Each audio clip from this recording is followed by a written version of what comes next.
امام علی مقام رضی اللہ تعالیٰ عنہ کی زندگی کے پہلوؤں میں سے ایک بڑا پہلو یہ ہے کہ امام علی مقام نے اللہ کے حضور شہادت پیش کی ہے۔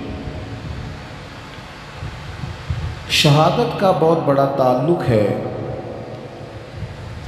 دین اسلام کے ساتھ، بہت بڑا رشتہ ہے شہادت کا صحابہ کے ساتھ، اہل بیت اطہار کے ساتھ۔ اللہ نے دیا ہوتا ہے ہمارے پاس جو کچھ بھی ہوتا ہے، مال ہو، اولاد ہو، عزت ہو، رتبہ ہو، منصب ہو، وقار ہو، لیکن مشکل یہ آتی ہے کہ رب اپنی دی ہوئی نعمتیں ہی جب اپنے راہ میں خرچ کرنے کا حکم دیتا ہے تو بعض لوگ اس میں مشکل محسوس کرتے ہیں۔ اللہ تعالیٰ جو ہمیں دیتا ہے پھر رب کریم اپنے رستے میں خرچ کرنے کا کہے تو بعض لوگ الا ماشاءاللہ مشکل محسوس کرتے ہیں، لیکن رب کہتا ہے وَمِمَّا رَزَقْنَاهُمْ يُنْفِقُونَ، وہ جو میں نے نہیں تمہیں دیا اس میں سے میری راہ میں خرچ کرو، میں نے دیا ہے نا تمہیں۔ حضرت امام حسین رضی اللہ تعالیٰ عنہ نے اس بات کو اتنا عروج دیا کہ انہوں نے وطن بھی اس رستے میں قربان کیا، مال بھی اس رستے میں قربان کیا، اولاد بھی اس رستے میں قربان کی، اور جان بھی چونکہ رب کی دی ہوئی تھی تو انہوں نے جان بھی اللہ کے رستے میں قربان کر دی۔ میرے دوستو، یہ شہادت کا بڑا گہرا تعلق ہے خدمت دین کے ساتھ۔ یعنی نبی پاک صلی اللہ تعالیٰ علیہ وسلم جبل احد پر تشریف فرما ہے تو جبل احد وجد کرنے لگا تو حضور فرمانے لگے احد ٹھہر جا۔ حضور تشریف فرما تھے احد پر، جناب صدیق اکبر تھے، فاروق اعظم تھے، حضرت عثمان غنی علیہم رضوان، تو محبوب فرمانے لگے احد ٹھہر جا، تیرے اوپر ایک نبی، ایک صدیق اور 2 شہید موجود ہیں۔ آپ اسلام کی تاریخ دیکھیں، شہداء سے بھری ہوئی ہے۔ شہادت پیش کر دینا یعنی جان ہی اللہ کے رستے میں قربان کر دینا۔ جان، ہم اپنی جان کے مالک نہیں ہیں، اس کا مالک ہمارا رب ہے۔ اس لیے کوئی اپنی مرضی سے مرے تو خودکشی حرام ہے، اور اس کے رستے میں چلا جائے تو اللہ شہادت کا درجہ عطا کر دیتا۔ یہ اس کے رستے میں جانی چاہیے۔ قرآن مجید فرقان حمید شہداء کی فضیلتوں کو جب بیان کرتا ہے تو بالکل ایک انوکھا مضمون اور ایک انفرادی نظم قرآن مجید قائم کرتا ہے۔ یعنی کچھ لوگ بدر میں شہید ہو گئے تو اب ظاہر ہے کہ جو رواج ہوتا ہے بات کرنے کا، ہمارے ہاں بھی اسی عرف میں بات ہوتی ہے، فلاں کا انتقال ہو گیا۔ بعض لوگ ان لفظوں سے بھی کہتے ہیں یا فلانا فوت ہو گیا، فلاں مر گیا۔ ان جملوں سے جانے والوں کو لوگ تعبیر کرتے ہیں کہ فلاں آدمی رخصت ہو گیا، فلاں چلا گیا۔ تو بدر والے جب لوگ انہوں نے اپنی جان اللہ کے رستے میں پیش کی تو کچھ لوگوں نے کہنا شروع کر دیا فلاں چلا گیا، فلاں چلا گیا، فلاں انتقال کر گیا، اور بعض نے بعض اللہ یہ بھی کہا فلاں مر گیا۔ تو یہی جملے روٹین میں ہوتے تھے جانے والوں کے لیے، تو اللہ کی غیرت نے گوارا نہیں کیا کہ میرے رستے میں کوئی جان دے دے اور لوگ کہیں مر گیا۔ یہ ذرا انداز دیکھیے قرآن مجید کا، ترتیب دیکھیے۔ فرمایا وَلَا تَقُولُوا لِمَن يُقْتَلُ فِي سَبِيلِ اللَّهِ أَمْوَاتٌ، جو اللہ کے رستے میں انتقال کر جائے اسے مردہ نہ کہو۔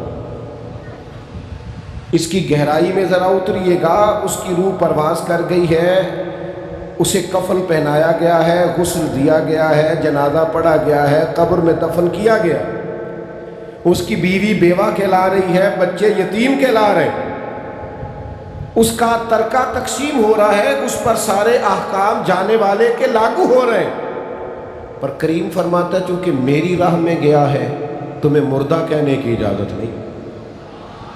تو مالک مردہ نہ کہیں تو پھر وہ کیا ہے؟ فرمایا بل احیاء، بلکہ وہ زندہ ہے۔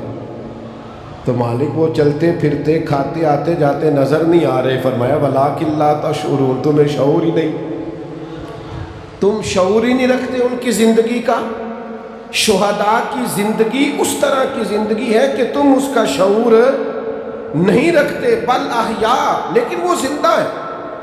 نبی پاک صلی اللہ تعالیٰ علیہ وسلم نے ارشاد فرمایا کہ شہید کو دنیا سے جاتے وقت صرف اتنی تکلیف ہوتی ہے جتنی کسی کو کوئی کیڑا کاٹتے وقت تکلیف ہوتی ہے، ایک سوئی لگنے کے برابر اسے تکلیف ہوتی ہے، اور پھر اللہ تعالیٰ اسے نہ ختم ہونے والی زندگی عطا فرما دیتا ہے۔ شہادت کی آرزو کرنا، میں آپ کی خدمت میں عرض کروں کہ جینے کی بہت زیادہ حرص رکھنا، زندگی کی بہت زیادہ طلب کرنا، مرنے کو جی نہ چاہنا، اسے قرآن مجید نے اہل یہود کا طریقہ کہا ہے۔ یہودی تھے جو بڑے حریص تھے، کہتے تھے ہمیں موت نہ آئے، اللہ کہتا ہے یہ مرنا نہیں چاہتے، یہ حریص ہے زندگی پر۔ اور کون ہے مومنوں میں سے ایسا کون ہے جسے زندگی سے بڑا پیار ہو جاتا ہے جو مرنا نہیں چاہتا؟ تو اللہ کے حبیب علیہ السلام نے فرمایا قرب قیامت میں ایسا وقت آنے والا ہے جب کافر تم پر چڑھ دوڑیں گے، ایک دوسرے کو دعوت دیں گے آؤ مسلمانوں کو ماریں۔ تو صحابہ عرض گزار ہوئے یا رسول اللہ صلی اللہ تعالیٰ علیہ وسلم اس وقت ہماری تعداد کم ہوگی؟ تو حضور نے فرمایا نہیں، بہت بڑی تعداد ہوگی تمہاری۔ تو حضور پھر کیوں کافر ہم پر چڑھ دوڑیں گے؟ تو اللہ کے حبیب فرمانے لگے تمہیں وہن ہو جائے گا، وہن کی بیماری لگ جائے گی۔ یا رسول اللہ یہ وہن کی بیماری کیا ہوتی ہے؟ تو حضور فرمانے لگے تمہیں زندگی سے پیار ہو جائے گا اور تمہارا مرنے کو جی نہیں چاہے، تم ہمیشہ جینا چاہو۔ یہ جو زندگی سے بے تحاشا پیار ہے یہ انسان کو بزدل کر دیتا ہے۔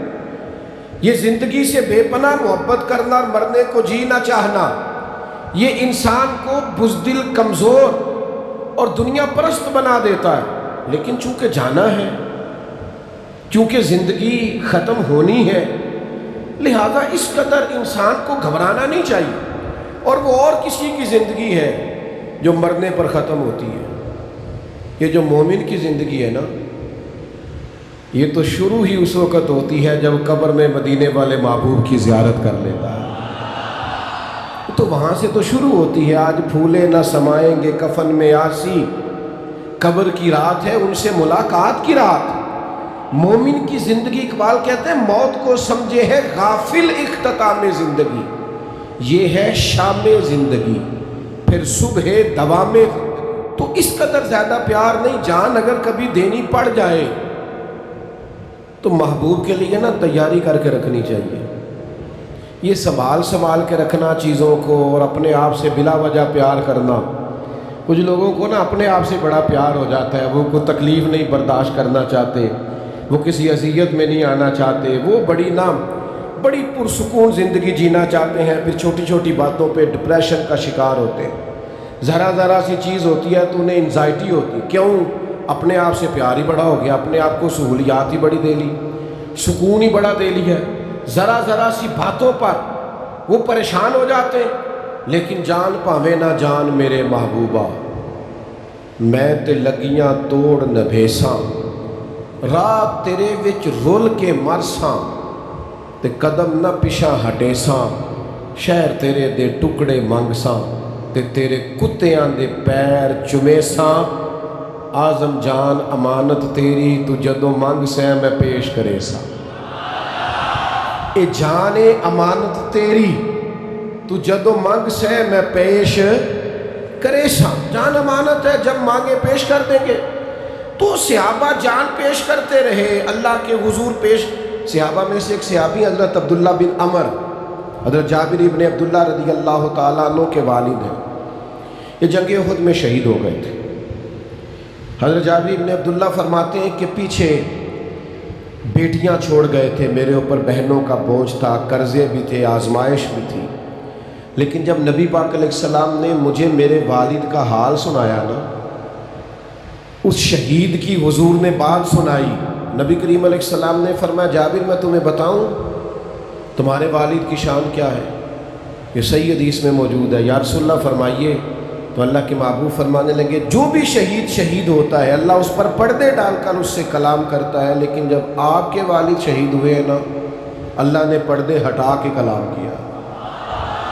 تو حضرت جابر بڑے سیانے تھے، فوراً سمجھ گئے کہ اگر حضور نے یہ فرمایا نا رب نے ان سے کلام کیا ہے تو یہ بھی محبوب کو پتہ ہوگا کون سا کلام کیا ہے، یہ بھی پتہ ہوگا بات کیا ہوئی۔ حضرت جابر ابن عبداللہ عرض گزار ہوئے، یا رسول اللہ کیا بات ہوئی میرے والد اور رب کریم کی عالی مرتبت بارگاہ میں؟ تو حضور فرمانے لگے، اللہ نے تیرے باپ سے پوچھا، عبداللہ میں نے تمہیں جنت دے دی، درجات دیے، کچھ مانگ لے۔ تو حضور فرماتے ہیں آپ کے والد نے اللہ کے حضور عرض کیا، مالک تو نے جو دیا ہے کرم ہو گیا، کچھ طلب نہیں، لیکن اگر کچھ عطائی کرنا ہے تو ایک دفعہ پھر دنیا میں بھیج، میں دوبارہ تیرے رستے میں شہید ہونا چاہتا ہوں۔ ہم نے نا آہستہ آہستہ اپنے مزاج میں بزدلی سی پیدا کر لی ہے۔ نبی کریم علیہ السلام نے فرمایا، جس کے دل میں کبھی شہادت کی آرزو پیدا نہیں نہ ہوئی، جسے کبھی شوق نہیں آیا کہ اللہ کے راستے میں شہید ہو جاؤں، اس کے سینے میں دھڑکنے والا دل مومن کا نہیں منافق کا ہے۔ اسے کبھی خواہش ہی نہیں پیدا ہوئی کہ میں جان راہ خدا میں خرچ کر دوں، کبھی آرزو ہی نہیں مچلی اس کے دل میں، اسے کبھی شوق ہی نہیں ہوا۔ عزیز دوستو، اللہ کے راستے میں شہادت کی جو لذت ہے، جو کیف ہے، جو سرور ہے، حضور کی نظر کرم رہتی ہے شہداء پر۔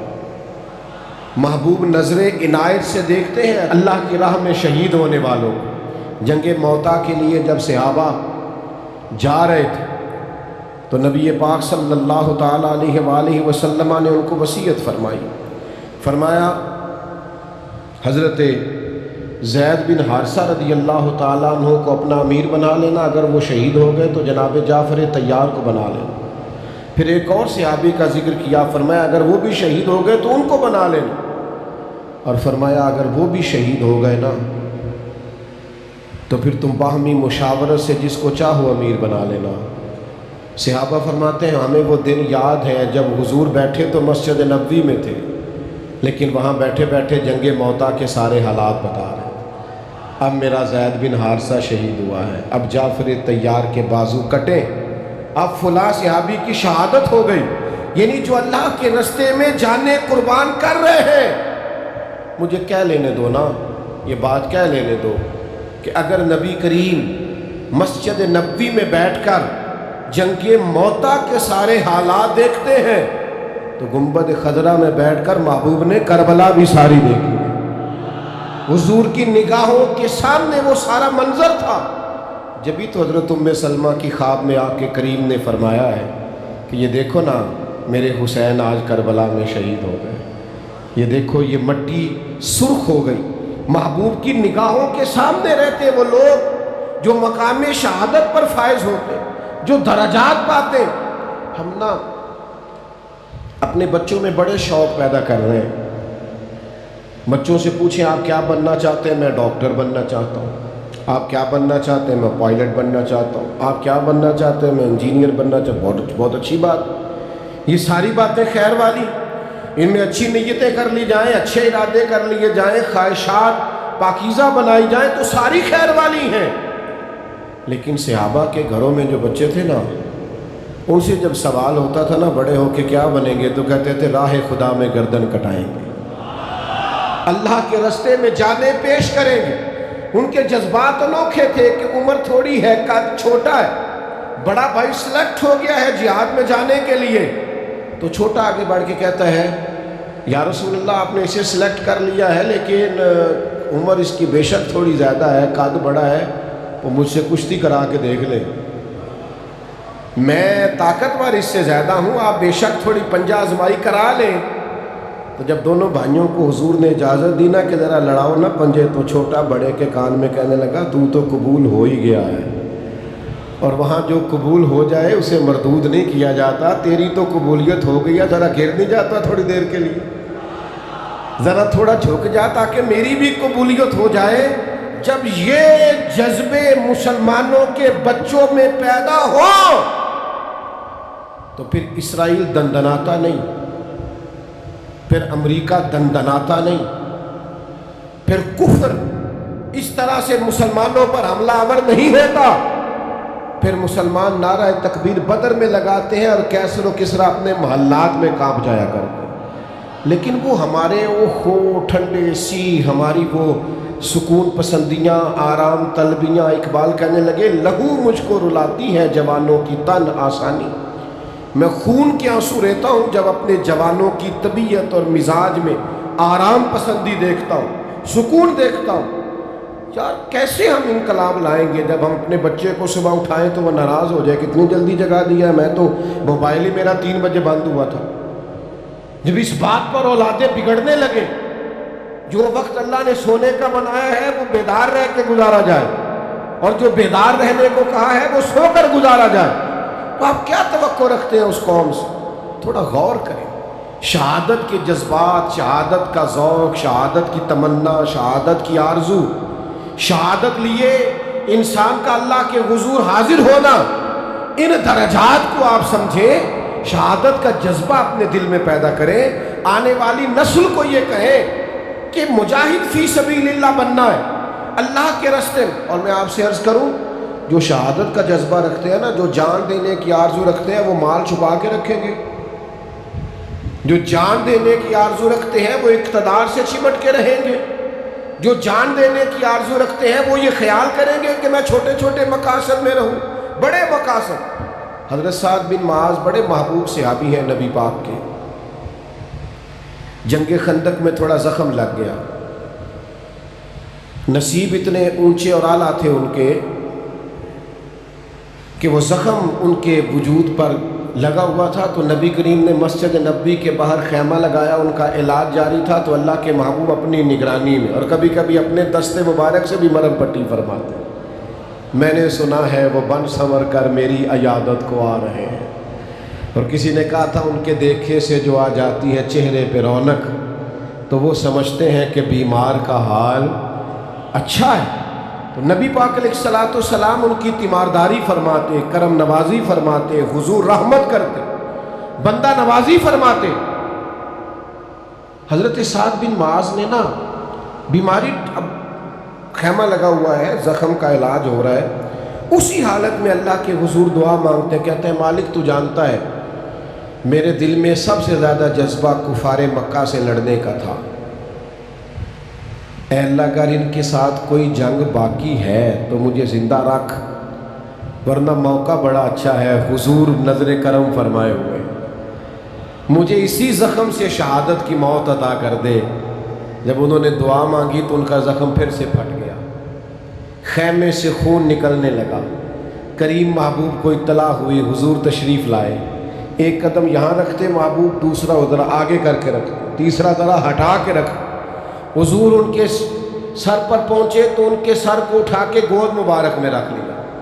انہوں نے نظر اٹھائی، آنکھیں کھولی، نجم کی اے خدا آرزو ہے یہی، اور عاشق زار کی آبرو ہے یہی، موت کے وقت سر ان کے قدموں میں ہو، دید ہوتی رہے اور دم نکلتا رہے۔ اللہ کے حبیب صلی اللہ تعالیٰ علیہ وآلہ وسلم نے ان کا سر گود میں رکھا، انہوں نے آنکھیں کھول دی، حضور کی زیارت کی، نبی پاک نے کچھ نصیحت فرمائی، حضور باہر تشریف لے گئے، تھوڑی دیر کے بعد روح پرواز کر گئی۔ صحابہ نے عرض کی حضور آپ قدم ہٹا ہٹا کے کیوں رکھتے تھے؟ فرمایا فرشتے ہی بڑے آئے ہیں ان کے خیمے میں۔ ایک روایت میں فرمایا 70,000 فرشتے آئے ہیں جنازہ پڑھنے، 70,000 فرشتے جنازے میں۔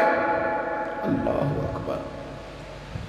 محبوب نے جنازہ پڑھایا اور تدفین سے پہلے حضور خود ان کی قبر میں اتر گئے، اور محبوب فرمانے لگے سعد کے وصال سے اللہ کا عرش ہل گیا، عرش کو وجد ہو گیا۔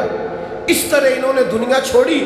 شہادت کا جو مرتبہ ہے، شہادت کا جو مقام، شہادت کی جو عزت ہے، آپ اس کو سمجھیں، اپنی طبیعت کے اندر یہ ذوق لائیں کہ جان ویسے بھی تو جانی ہے، بستر پہ بھی تو نکل ہی جانی ہے، یہ میرے بھائی ہاسپٹل میں بھی تو، وہ کسی نے کہا تھا مرتے جانا ہے کسی دے سرے چڑھ کے نہ مریے، مرتے جانا ہے کسی دے ہو کے نہ مریے، وہ زندگی تو گزر جانی ہے، کسی کے نام نہ کر دے۔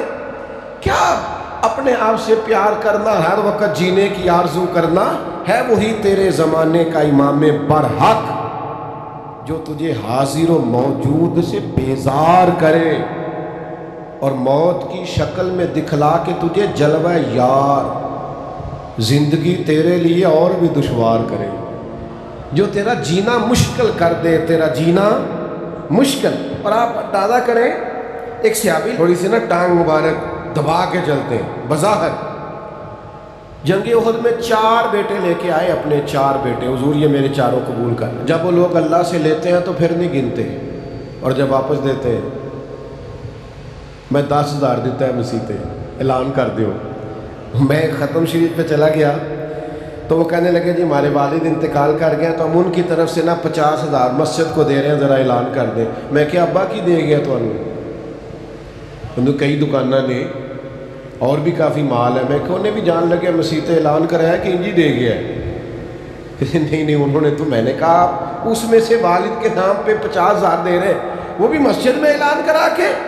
یعنی جب اللہ سے لیتے ہیں، کسی نے امام شافعی سے کہا کہ میں دینا چاہتا ہوں اللہ کے رستے میں پر کوئی مستحق بندہ نہیں ملتا، تو امام صاحب مسکرا پڑے، بعض لوگوں کے سوالوں پہ مسکرانا ہی چاہیے۔ وہ کہنے لگا حضور آپ مسکرائے کیوں؟ فرمانے لگے کمال ہو گئی ہے نا، تجھے مستحق بندہ ہی نہیں مل رہا خرچ کرنے کے لیے، تو بتا اللہ نے جو تجھے دیا تو اس کا مستحق تھا؟ تیری محنت اتنی ہے، تیری عبادت اتنی ہے، جب رب نے بغیر تیری مشقت اور محنت کے اپنے فضل سے دیا ہے تو بھی اللہ کے بندوں کو دیا کر، تو بھی دل کھولا کر۔ نبی کریم نے حضرت اسماء بنت ابی بکر سے کہا تھا اللہ کے رستے میں گن گن کے نہ دیا کر، اس کے راہ میں بے حساب دے، وہ بھی تجھے بے حساب ہی عطا فرمائے گا۔ تو میرے عزیزو یہ بات یاد رکھیں کہ جذبات ہونے چاہیے اس کے رستے میں خرچ کرنے، اپنی جان کا نذرانہ پیش کرنے کی ہر وقت خواہش ہونی چاہیے، انسان کے اندر جذبہ ہو، شوق، وارفتگی ہو کہ میں نے اپنے آپ کو پیش کر دینا اپنے رب کے حضور۔ اس میں بڑی تازگی ہے، اس میں بڑی لذت ہے۔ اور اس سارے عنوان کو، اس سارے نظریے کو پورا عروج دیا ہے تو امام حسین نے دیا ہے۔ علی کا گھر بھی وہ گھر ہے کہ جس گھر کا ہر ایک بچہ جسے دیکھو وہی شیر خدا معلوم ہوتا ہے۔ یعنی ہر ایک نے، وہ جنگ بدر کے موقع پہ نا جاسوس بھیجے تھے، ابو جہل نے کہا ذرا دیکھ کے آؤ مسلمانوں کی تعداد کیا ہے، تو جاسوس واپس گیا تو اس نے کہا 312 یا 313 لوگ ہیں، اور ان میں سے بھی کچھ بچے ہیں کچھ بوڑھے ہیں۔ تو ابو جہل کہنے لگا جنگ کیا کرنی ہے، ان کو صبح گھوڑوں کی پشتوں پہ باندھ کے مکے لے جاتے ہیں، وہاں جا کے دیکھیں گے کیا کرنا ہے۔ تو جاسوس کہنے لگا ٹھہر تو صحیح، پوری بات تو سن، بندے 313 ہیں پر کسی ایک کا بھی واپس جانے کا ارادہ نہیں، جس کے پاس سے گزرے تھے مسلح پہ بیٹھا تھا اور شہادت کی دعا مانگ رہا تھا، کسی کا بھی لوٹ کے جانے کا ارادہ۔ حضرت عمر کہتے ہیں اللہ اپنی راہ میں شہادت کی موت دے، اور دے بھی اپنے محبوب کے شہر میں۔ انہیں مل گئی نا، مسجد نبوی میں مل گئی۔ تو بھائی خواہش تو ہو، طبیعت تو ہو، آپ کا دل تو ہو، آرزو تو مچلے، آپ یہ ذہن تو بنائیں۔ ہمارا ارادہ نہیں ہوتا، ہم خرچ نہیں کرتے اپنی صلاحیتیں دین کے لیے۔ امام حسین نے جو قربانی دی ہے وہ بڑی انوکھی ہے۔ 6 مہینے کے علی اصغر کو بھی پیش کیا، چڑھتی جوانی علی اکبر کو بھی اللہ کے حضور پیش کر دیا، جناب عباس کو بھی پیش کر دیا گیا۔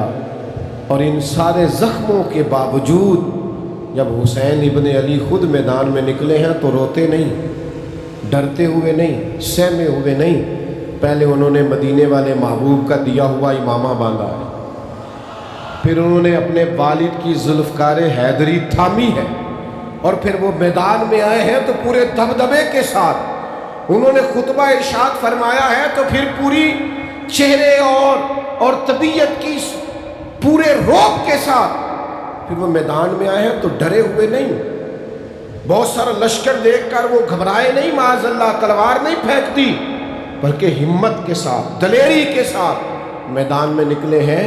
سناؤ اپنے بچوں کو قصے خیبر و خندق کے، کہانی سن کے حیدر کی دلوں سے ڈر نکلتا ہے۔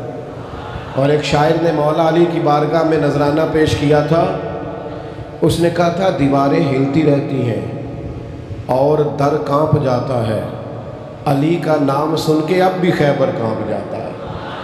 تو اپنے اندر یہ جذبات حسن پیدا کریں، اللہ کے حضور نظر پیش کرنے کا جذبہ پیدا کریں، اپنی طبیعت کو تازہ کریں، ہر وقت شہادت کی آرزو، ہر وقت اس کی راہ میں قربانی کا جذبہ، ہر وقت ارادہ اس کی بارگاہ میں کچھ نہ کچھ پیش کرنے کا یہ رکھیں۔ نبی پاک علیہ السلام کی بارگاہ میں نا ایک شخص نے آ کے کچھ مانگا تھا، تو حضور نے فرمایا یار بظاہر اس وقت تو کچھ موجود نہیں، یا میرے نام پہ قرضہ لے لیں دکاندار سے۔